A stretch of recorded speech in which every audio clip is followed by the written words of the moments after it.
Desde que a Rússia invadiu a Ucrânia em 2022, os Estados Unidos forneceram a Kiev mais de 43 bilhões de dólares somente em assistência de segurança. Quando somado o todo, foram mais de 70 bilhões. Os opositores à ajuda argumentaram que os Estados Unidos estão a reduzir inventários de sistemas e munições que já são escassos para suas próprias forças e que seriam necessários em qualquer conflito de alta intensidade. De acordo com relatórios revelados pelo jornal The Atlantic, Washington poderia perder uma guerra em grande escala por falta de armas e munições, mas não por causa da ajuda à Ucrânia.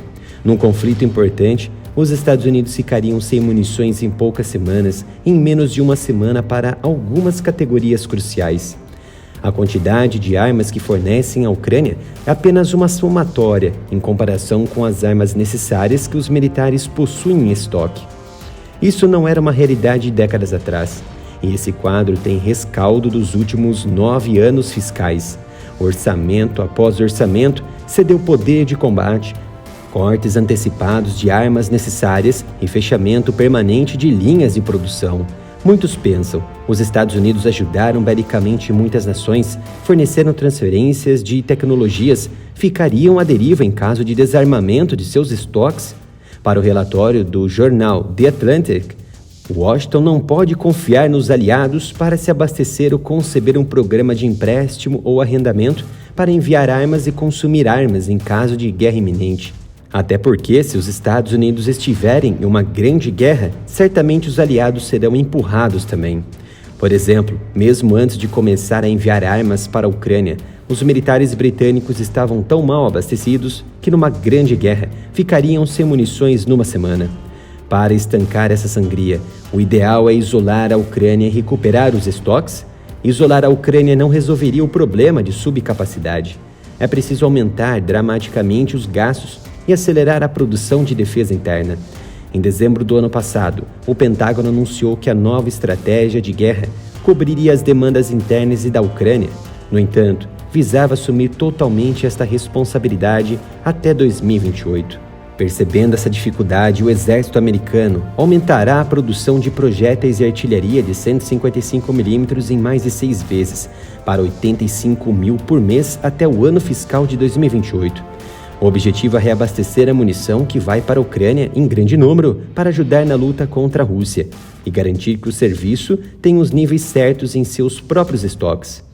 O Exército está gastando 1,45 bilhão de dólares em capacidade para expandir a produção de artilharia de 155 mm de 14 mil por mês para mais de 24 mil no final deste ano e 85 mil em 5 anos.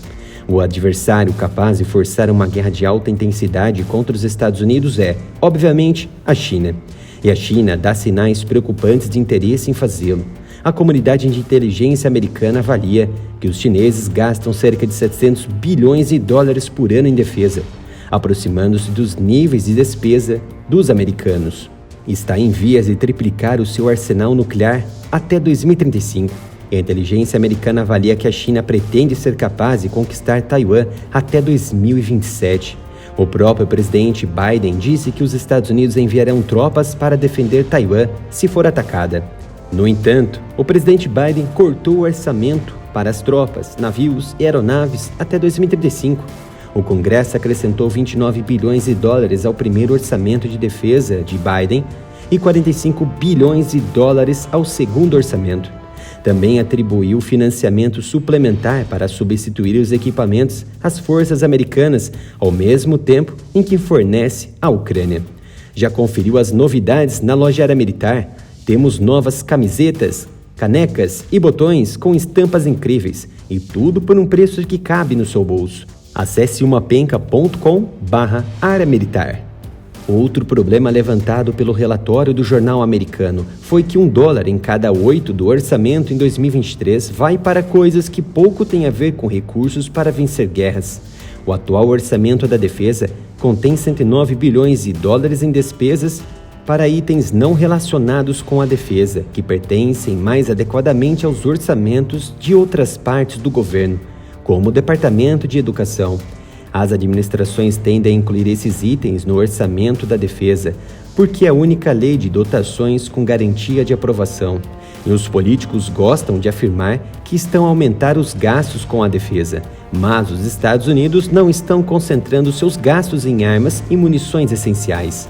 O Congresso também é culpado pelas deficiências de financiamento, impasses no teto da dívida, sequestros de orçamentários e a falha na aprovação de contas e gastos dentro do prazo causam estragos na defesa. Como parte do acordo sobre o limite máximo da dívida, a menos que as leis de despesas sejam aprovadas até o final do ano civil, calcula-se que os limites máximos de despesas com o sequestro orçamentário reduzirão efetivamente as despesas com a defesa em 8,6%. Para se ter uma ideia da importância de estratégias de médio a longo prazo, em 1942, o famoso almirante Chester Nimitz lutou nas Ilhas Midway com apenas 3 porta-aviões à sua disposição.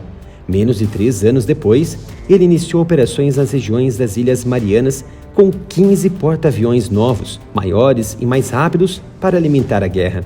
A indústria de defesa americana está dimensionada para a produção em tempos de paz, um erro irreversível em médio prazo.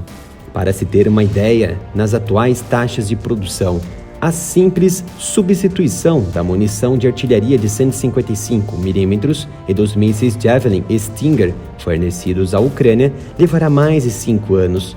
E esses inventários pré-Ucrânia eram eles próprios totalmente inadequados.